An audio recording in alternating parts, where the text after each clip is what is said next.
Aujourd'hui, je vous propose une très grosse vidéo. Alors, ça va être dans le titre, comme d'habitude, je suis désolé, on est obligé d'avoir en fait sur le titre un putaclic. Certains vont dire ouais, c'est pas normal, mais je voulais vous parler en tant que passionné quand même de cette information qui est passée un petit peu à l'as, parce que c'est vrai qu'elle n'est pas majeure. C'est Geely qui rachèterait Ford en Europe. Pas vraiment, on va faire le point, mais en tout cas des usines. Geely qui travaille déjà depuis très longtemps avec le groupe Renault, ou même quand c'était l'alliance Renault-Nissan, donc c'est assez étonnant. Et Geely qui travaille aussi avec Mercedes depuis pas mal de temps, puisque Mercedes a abandonné un petit peu solo de faire du smart. J'en ai eu deux des smart. C'est ça qui est marrant, c'est-à-dire que vous avez beaucoup de youtubeurs, j'ai rien contre eux, qui essayent de faire les experts en expertise. Et le but, moi, c'est de vous donner mon vécu, mon expérience, et ça fait extrêmement plaisir finalement de voir que des émissions à la télé, j'en ai parlé au niveau des souscripteurs et des membres, donc viennent sur YouTube apporter quand même leur expertise et qui puissent se libérer et qui puissent enfin nous parler de bagnole. Alors on va parler dans cette vidéo essentiellement de voitures électriques parce que c'est l'avenir, mais pour Ford c'est compliqué en fait en Europe puisque aux États-Unis ils sont repartis sur le tout grossièrement thermique. Donc on va parler aussi des prix des véhicules chinois, parce que vous avez été plusieurs, et merci à chaque fois en message privé, vous m'envoyez des informations ou quoi, en me disant « Oh, j'ai peur, ça va augmenter, qu'est-ce qui va se passer ?» Non, pas du tout. D'ailleurs, on va dire que Geely, c'est très intéressant, c'est le premier constructeur, on va dire, chinois à s'être le mieux intégré à, on va dire, la mondialisation, l'occidentalité, puisque les autres constructeurs en fait chinois, que ce soit BYD, XPeng ou même MG, beaucoup de promesses, on va ouvrir des usines ou autres, mais il n'y a pas grand-chose qui se fait. Comme vous le savez, ouvrir une usine et de la créer, ça prend beaucoup de temps. On parle de BYD en Turquie, on parle en Autriche-Hongrie, on parle de MG aussi en Autriche-Hongrie ou en Espagne, mais pour le moment, je suis désolé de le dire, il n'y a pas de concret. Pareil, c'est les mêmes youtubeurs qui vont relancer en disant la batterie solide, les nouvelles batteries. Alors, ceux qui se sentent visés, je m'en fiche. Mais à un moment donné, vous avez aujourd'hui des batteries en NMC, nickel, manganèse, cobalt, plutôt pour des grosses capacités, donc plus grosses batteries et plus d'autonomie, et des batteries LFP, et ça fonctionne très bien. On en reparlera sur les batteries où les coûts ont fortement baissé grâce à la Chine, et l'Europe, comme ils veulent passer, en fait un peu comme l'inflation, on veut contrôler l'inflation à 2%, tout est bon dans le cochon pour essayer donc de le faire, et là pour respecter les normes de carbone, de CO2, obligatoirement, il va falloir avoir une coopération avec la Chine pour plusieurs choses. Premièrement, on n'a pas vraiment d'usine, on n'a pas vraiment de mine, même si ça peut se corriger, mais on voit bien qu'au niveau de la production, Verkor, ACC, Northvolt, ou même tous les autres, que ce soit Varta et tous les autres fabricants, alors que c'est nous qui avions innové ce type de batterie, en termes de process et de production, le meilleur notamment, c'est CATL. Geely fait aussi sa propre batterie avec Zeekr, la Golden Bricks, de mémoire une batterie maison, et c'est là où par contre les Chinois sont trop forts, c'est-à-dire sur la batterie, ils ont pris vraiment un gap. Pour le reste, attends, je ferme ça parce que tac, ça bip et ça me... Ah. Donc, je vais vous faire la fusion. Pourquoi les prix finalement des véhicules électriques chinois vont baisser alors que certains disent qu'ils vont monter ou autre. Et aussi, on va parler le Geely du rachat. Alors, petite digression, ou en tout cas, petit aparté, c'est très important, et on parlera aussi de l'historique de Geely, Ford, c'est quand même assez étonnant, mais les véhicules chinois aujourd'hui se sont intégrés à l'hybride, plutôt même hybride rechargeable éventuellement, ou le prolongateur. Donc hybride, la MG3 par exemple, la MG3 qui cartonne chez MG, et il n'y a pas l'Union européenne, en tout cas puisque c'est une décision de l'Union européenne, vous le savez, en fait il y a 3 ans, l'Union européenne a commencé à mettre le haut là, et notamment la France, avec des aides, en disant mais les Chinois en fait ils n'ont pas besoin de ces aides-là, ils font entre guillemets du dumping social ou autre. Au final, sans les aides, ils sont revenus avec des prix encore plus bas, ce qu'ils font finalement en Chine, c'est-à-dire que de tuer un marché, c'est-à-dire que on a une concurrence qui est un petit peu déloyale et ils sont prêts à vendre leurs véhicules avec des marges très faibles. Quand je parle des constructeurs chinois, on parle toujours des mêmes, BYD, XPeng, MG, puisque on va reparler de Geely comme je vous disais. Geely, c'est pas son cas. Geely il n'a jamais baissé son pantalon en fait, à respecter le coût des matières et de production et du personnel et des usines, que ça soit en Chine ou éventuellement en Europe. Je vous rappelle, et là dans cette vidéo, on parlera essentiellement de l'Europe et de la Chine, puisque les États-Unis est à part. Les États-Unis sont en train de se refermer un peu sur eux-mêmes. Trump, pas Trump, on s'en fout. Et premier producteur en fait avec du gaz de schiste, donc de pétrole, et a décidé de relancer la machine, voilà, avec le CO2. Donc ça, c'est encore différent. Donc là, on voit bien qu'il y aurait une collaboration qui se fait entre l'Union européenne et la Chine, parce qu'il y a une volonté aussi donc de l'Europe, sans récupérer, on va dire, la technologie chinoise, mais d'avoir une collaboration, une coopération. Ce qui peut se faire, par exemple, avec le groupe Stellantis, qui détient à 51% donc, de l'international au niveau de l'e-motor, et de la production donc, qui pourrait se faire donc, en Espagne, c'est-à-dire à la fois les produits l'e-motor, mais aussi en plus les batteries CATL et essentiellement sur du LFP, même si CATL ne fait pas que du LFP. Donc, encore une fois, il faut dissocier plusieurs choses. Hybride rechargeable, prolongateur, qui n'est pas taxé de la même manière et donc ils sont revenus à la charge. L'Union européenne, je pense, a bien compris que la Chine comptait rester, mais l'Union européenne, je pense, n'est pas bête et dit voilà, ok, mais ne cassez pas les prix et venez aussi chez nous. Et c'est pour ces raisons que les prix vont et baisseront, notamment en France, puisque Geely, en rachetant ou en intégrant des véhicules sur les lignes de montage de chez Ford, permettra de baisser. Alors ce qui est vraiment pas inquiétant, mais c'est des stratégies que je ne comprends pas, et il y a des gens encore une fois qui vont me dire mais tu n'es pas le PDG de la marque, oui mais j'ai le droit de donner mon avis. C'est la différence encore une fois à des youtubeurs de Wish ou on va dire des influenceurs qui n'y connaissent rien en fait aux stratégies. Je me suis mis à un truc mais pour le moment j'ai rien lu, c'est une catastrophe. Donc il faut savoir que Ford à la base, travaillait essentiellement avec PSA, notamment sur les moteurs diesel, et il y a eu aussi certains rapprochements, notamment avec Jaguar, vous le savez maintenant, qui est passé donc Jaguar avec Tata et Range ou autre, mais les Mondeo, tout ce qui était, je sais pas, les F-Type, là, les autres grosses berlines, en fait, c'était du Ford, et certains moteurs, les 2 litres, 2 litres 2, puis le 1 litre 6, 1 litre 5, les 2 litres 7, les 3 litres, donc c'était en collaboration avec PSA. Stellantis ne travaille plus aujourd'hui avec Ford, pour le peu que je sache, puisque d'ailleurs ils ont abandonné le 2 litres HDI, et le dernier Blue HDI 1 litre 5, chacun a repris son 1 litre 6, et chacun l'a développé de son côté. Donc Ford travaillait aussi avec Volkswagen, sur la partie électrique. Comme le Mach-E est un navet ou un mauvais succès en tout cas, et malgré qu'il soit fabriqué au Mexique ou autre, d'un point de vue américain, ce n'est pas bon, et en Europe, ce n'est pas non plus très très bon. Donc ils ont décidé d'utiliser la plateforme MEB, la première plateforme de chez Volkswagen avec ID3, ID4, ID5 ou quoi, et de proposer 2 modèles. Ils ont aussi, on pourra en parler, le Puma notamment électrique, je crois qui est fait dans les pays de l'Est, de mémoire, contrairement là au Mach-E qui est en Mexique, et on avait déjà donc un rapprochement avec Volkswagen. Volkswagen qui travaille avec XPeng en Chine, et Volkswagen qui travaille avec Rivian aux États-Unis. Donc pour moi, l'évidence aurait été pour Ford d'avoir... Qu'est-ce qu'elle m'a fait celle-là? Hein, du mystique. Donc d'avoir en Chine XPeng, d'avoir Volkswagen en Europe et Ford et Rivian. C'est comme ça que je le vois. Et au final, donc, Ford qui va travailler avec Geely. Geely qui, historiquement en Europe, travaillait avec Renault. Et notamment... j'allais dire donc Infiniti, mais non, ça c'était encore une fois encore autre chose, c'était avec Mercedes, donc Geely qui travaille aussi avec Mercedes, tu vois, donc franchement, je comprends pas trop la cohérence dans tout ça. Donc, Geely qui travaille donc avec Renault, qui travaille avec les voitures électriques avec Volkswagen, mais qui finalement va travailler à Douai avec donc a priori la Puma ou autre, et Ford qui pourrait abandonner donc ses usines au profit de Geely. Tu m'as suivi ou pas? C'est quand même assez compliqué toute cette histoire. Donc on va vraiment parler de tout ça, sachant que si les Chinois avaient d'une manière globale, MG ou autre, ou BYD ou même XPeng, voulu s'approprier et venir en Europe d'une manière la plus rapide, il y a 3 usines qui sont libres de chez Volkswagen, eh bien il suffisait d'aller chez Volkswagen. Et Volkswagen, on voit bien, ne joue pas le jeu, ni jusqu'à Porsche, puisque ça va mal en Chine, au niveau des ventes, et donc du business, et ils ferment des usines en Allemagne. Pareil, c'est pas tout à fait donc tout cohérent. Et donc Geely, je me répète, donc il a travaillé beaucoup avec Renault comme Mercedes, et j'aurais bien vu un Geely, Mercedes, Renault, le groupe Renault.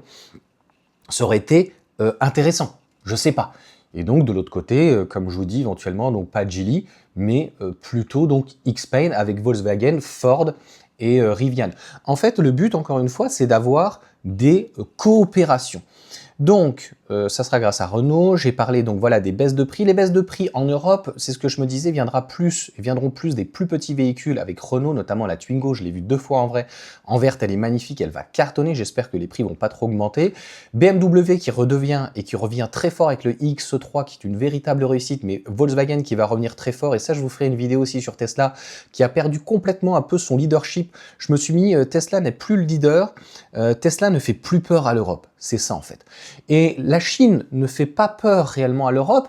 Ils veulent qu'on puisse, l'Union européenne veut travailler avec la Chine. Donc le deal final est, on vous enlève les frais de douane supplémentaires, entre 10 et 33%, je crois, pour MG, ou 37%, c'est juste énorme, peu importe.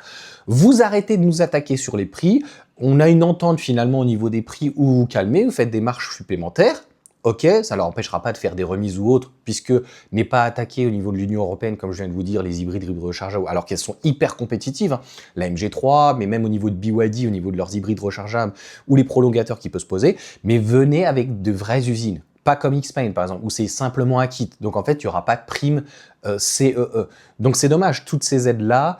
Et la Chine est très frileuse, notamment, je l'avais vu avec BYD, qui investissait avec BYD, donc la Chine, carrément le parti communiste chinois qui investissait, ou la République de Chine, vous l'appelez comme vous voulez, donc en Turquie, et qui disait attention aux, on va dire, nos technologies. Alors les technologies chinoises, elles sont pas non plus exceptionnelles, sauf dans les batteries et leur manière de procéder, le process, mais concrètement, on voit que l'efficience de leurs véhicules, voilà, compensée par du 800 volts, on a des charges qui sont bonnes, mais bon, ça coûte très cher en frais d'infrastructure, et derrière ça, on a des véhicules qui sont des vrais véhicules électriques, mais qui consomment quand même beaucoup, et quand vous prenez nos références en Europe, que ce soit Renault, que ce soit même Volkswagen, ou surtout Mercedes ou BMW, on est quand même plutôt pas mal en termes d'efficience, et c'est pour ça qu'encore une fois, Tesla ne fait plus peur, et qu'il y a un rapprochement qui se fait avec les constructeurs chinois, mais l'Europe voudrait que ça se fasse d'une manière plus intelligente.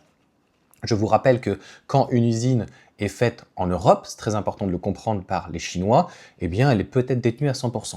En Chine, c'est pas le cas. Il faut obligatoirement se mettre avec une entreprise qui est derrière détenue par le Parti communiste chinois en partie, et vous ne pouvez pas avoir plus de 49%, donc elle détient toujours 51%. Donc voilà, à mon sens, encore une fois, il n'y a que Geely qui est vraiment intéressant et qui est occidentalisé ou complètement, on va dire, au niveau international et qui se comporte comme une multinationale, comme Toyota Lé, comme le groupe Renault, ou que ça soit Ford ou autre. Et donc, ça permet d'avoir des ententes et des coopérations, je trouve, qui sont beaucoup plus intéressantes intellectuellement parlant et qu'il n'y ait pas des rapports de force en fait derrière qui soient géopolitiques. C'est ça le problème. Donc ce n'est pas encore officiel, mais des discussions donc très sérieuses sont en cours. Selon les informations reportées donc début février, c'est vraiment tout récent, c'était il y a 2 jours notamment par Reuters, Ford et le géant chinois Geely, propriétaire de Volvo, Polestar, Lotus, mais il y en a plein d'autres, Zeekr et puis plein d'autres, donc sont en négociation avancée pour un partenariat industriel et technologique majeur en Europe. Et comme je vous disais, Geely, c'est étonnant par exemple qu'il ne soit pas rapproché éventuellement de Renault ou même à l'extrême même de Volkswagen et que personne ne veuille racheter réellement les usines. Donc en Allemagne. Et encore une fois, les usines seront essentiellement en France ou en Allemagne parce que finalement, la production pourrait se faire soit au Maghreb, Maroc, Algérie, soit en Espagne ou dans les pays de l'Est, pour pas plus cher, honnêtement, ou pour très peu de différence. Mais on apprécie aussi, encore une fois, le développement, la coopération, par exemple, Renault avec la Twingo, comme je vous disais, les décisions se prennent, le design et, on va dire, le melting pot en France, mais que le process et la fusion de tout et des pièces et autres, c'est fait donc en Chine.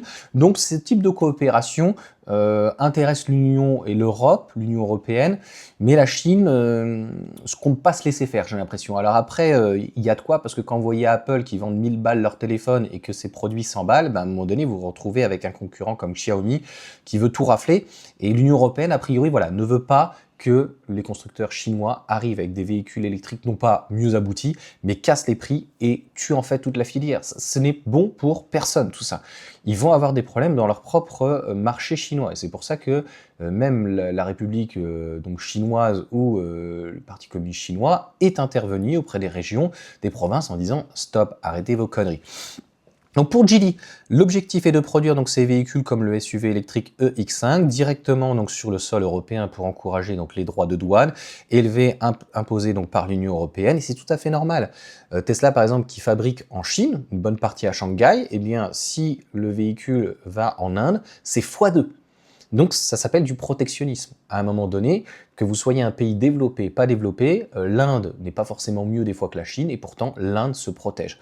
Donc à un moment donné, encore une fois, si, et l'Union européenne le dit l'été, si vous voulez venir, vous venez avec des prix qui représentent le prix du marché, avec des marges en fait que nous faisons, et si la marge n'est pas assez confortable aussi, c'est toute la recherche-développement et c'est les usines et les salariés qui vont prendre cher. Donc les clients ou le client est peut-être content sur le coup, mais à un moment donné, ça va avoir un effet extrêmement négatif sur toute l'économie.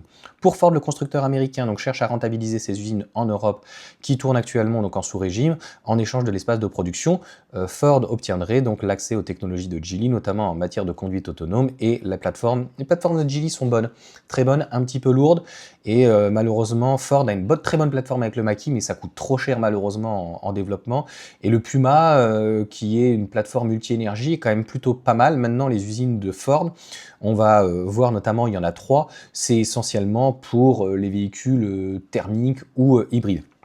Donc, quelles usines est concernée? Donc, si plusieurs sites ont été évoqués pour le passé, les discussions donc, actuelles se concentrent principalement sur l'usine de Valence, Espagne. C'est la candidate la plus sérieuse, comme je vous l'ai dit à chaque fois, c'est là où ça tourne. Elle dispose donc d'une capacité de production massive jusqu'à 450 000 unités par an et peut accueillir l'assemblage de modèles Geely rapidement. L'usine de Saarlouis, donc en Allemagne, longtemps donc menacée de fermeture, elle a souvent été citée comme une option de rachat par des constructeurs chinois. Toutefois, les rumeurs actuelles privilégie plutôt un partenariat de production à Valence qu'un rachat est simple. Ils sont frileux. Vraiment, pour quelle raison, je ne sais pas. Est-ce que c'est technologiquement parlant? Est-ce qu'ils veulent, entre guillemets, nous envahir de chez eux? Et je trouve qu'ils sont frileux et je trouve que la coopération, elle n'est pas honnête. Donc Cologne en Allemagne aussi, donc bien que l'usine ait été donc convertie au tout électrique, elle fonctionne actuellement à effectif réduit. Bah oui, c'est les fameuses plateformes MEB, donc avec la Capri donc, et le Explorer. Bon, voilà, c'est pas foufou.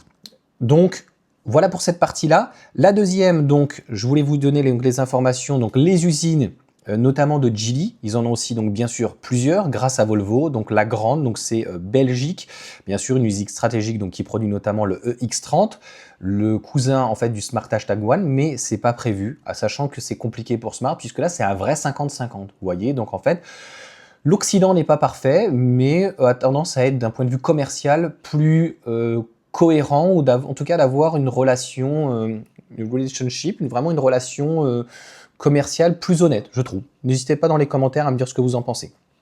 Il y a la Suède, bien sûr, le berceau historique de Volvo, qui assemble donc les modems haut de gamme comme le EX90. Les sites spécialisés, il y en a 2 en Angleterre, notamment un pour les taxis et l'autre donc pour Lotus. Les projets d'extension, donc 2026-2027, il y en a un qui est prévu à Kołobrzeg, je sais pas, je parle pas le slovaque, donc Slovaquie. Il y en a un qui est prévu à Barcelone, donc en Espagne. Geely a investi donc récemment fin 2025 dans une structure de production pour soutenir son arrivée massive sur le marché sud-européen et une négociation donc avec Ford, Valence, comme nous l'avons vu.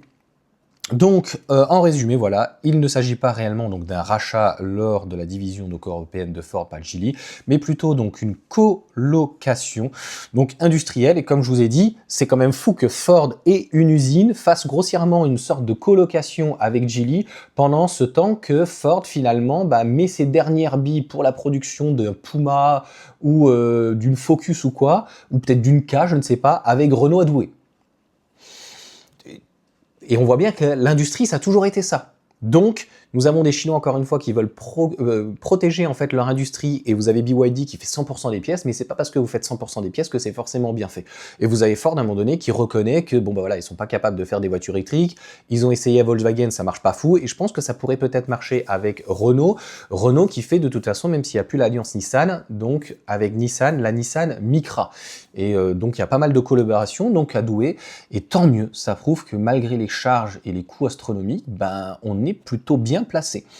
Donc les prix des voitures électriques connaissent une baisse significative en 2026. Cette tendance donc devrait s'accentuer. Ce n'est pas un hasard, mais le résultat d'une combinaison donc de facteurs technologiques, industriels et commerciaux. Voici les principaux. Donc la chute du prix des batteries. Donc ça veut dire que on aurait aussi une fabrication en Europe, donc obligatoirement plus proche, avec des matériaux qui viendraient peut-être de Chine. Et donc tout ça, ça favorisait la réduction, sans compter les aides, les subventions qu'il pourrait y avoir, c'est-à-dire 2000 €. Le Puma électrique de mémoire a cette fameuse somme. Donc entre la prime CE plus ce bonus de batterie, c'est plutôt une bonne chose.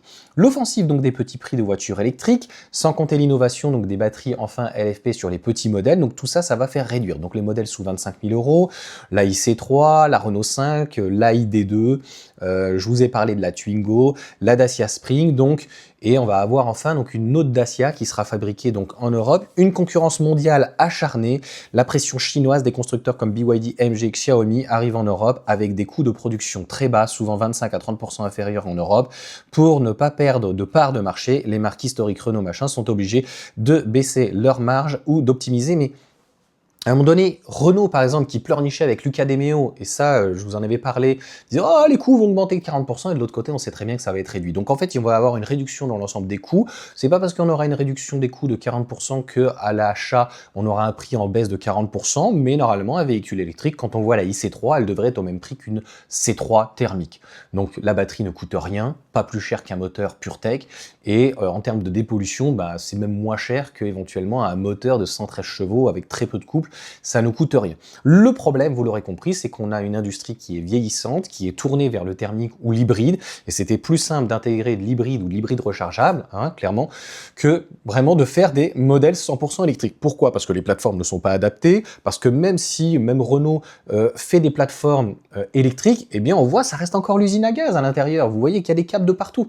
Donc vous voyez la différence, par exemple, quand vous ouvrez le coffre d'un Leapmotor, le capot, entre guillemets, moteur, que vous regardez devant, vous avez vraiment quelque chose de très propre et ça se voit. Et vous regardez par exemple un 3008, mais même une Mégane ou autre, il y en a partout. Donc, l'électrique, c'est la simplification, mais finalement, pour nos constructeurs historiques, c'est la complexification. Donc en fait, vous avez encore une fois des constructeurs européens, chinois, qui sont très récents, qui sont orientés sur donc l'électrique, qui sont capables de faire quand même de l'hybride rechargeable ou du prolongateur pour pas forcément plus cher. Donc l'Union européenne, encore une fois, veut bien les intégrer s'ils ne cassent pas les prix et que ça ne tue pas en fait notre industrie automobile. C'est exactement ce que l'Allemagne veut faire et dire. Et c'est pour ça que c'est bizarre, on a deux sons de cloche au niveau donc de l'industrie automobile. D'un côté, vous avez des gens donc qui chouinent un peu, Luca De Meo en faisait partie en disant oui, les Chinois et tout, et de l'autre côté, des constructeurs comme Mercedes ou d'autres qui disent voilà, Artoun, on va trouver un consensus, mais la Chine n'est pas un ennemi, d'autant plus qu'ils profitent du système, comme Mercedes par exemple, de concevoir leurs moteurs et de les fabriquer en Chine, et ils reviennent en Europe, et en fait on vous vend un hybride 1,5 litre 4 cylindres finalement, qui est un moteur fabriqué en Chine. Donc on est bien content encore une fois de les trouver en Chine pour fabriquer à bas coût, et en tout cas une main-d'œuvre maniable aussi, et un process qui est plus rapide. Et de l'autre côté, donc en Europe, je pense que les Chinois, s'ils veulent et qui sont intéressés par, on va dire, notre marché, il faudra à un moment donné qu'ils ouvrent des usines et qu'ils montrent un petit peu patte blanche, ou qu'ils montrent en tout cas un signe de s'intéresser d'une manière réelle, et qu'ils ne viennent pas, comme on faisait à l'époque, hein, comme au temps d'Apple, c'est toujours le cas, où on vend aux Occidentaux 1000 balles le téléphone, on dit conception californienne, et tout est fabriqué en Chine, et on voit bien que la Chine a décidé à un moment donné de ne plus vouloir supporter et de subir en fait cette volatilité au niveau de la marge, c'est-à-dire que c'est eux qui produisaient tout et ils récupéraient très très peu de la valeur ajoutée. C'est ça en fait le problème. Donc concrètement, le gap sur les moteurs a été fait, la sécurité, tout dans l'ensemble est très bonne, n'est pas du tout catastrophique, donc n'est plus à remettre en cause.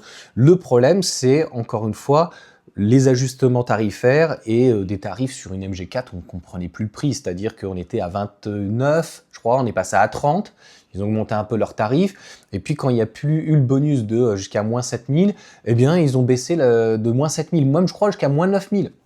Tu te dis, mais quel est le prix réel de ce véhicule? On nous dit qu'un tiers du prix, c'est la batterie. C'est une batterie CATL qui est plutôt de bonne qualité, hein, de 51 kWh en LFP. Non, on se fout de nous.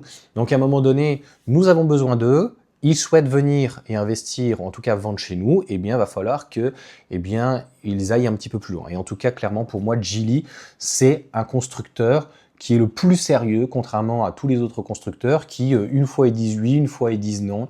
Donc, la suite au prochain numéro, et clairement, quand on voit par exemple Zeekr hein, avec Geely, ils sont dans des prix, ils n'ont pas réellement de taxes hyper élevées, donc eux, ça va leur permettre de libérer et de pouvoir éventuellement investir et de se dire, bah voilà, l'Union Européenne a été plutôt assez cool, et qu'ils le prennent d'une manière positive. Vous voyez ce que je veux dire? Pas comme clairement les restaurateurs où on est passé d'une TVA à 20 à 5 et puis ils n'ont pas joué le jeu. Donc le but c'est vraiment pour l'Union Européenne de créer de l'emploi en Europe et que Geely puisse se dire bah voilà, cet argent en fait c'est de la valeur ajoutée.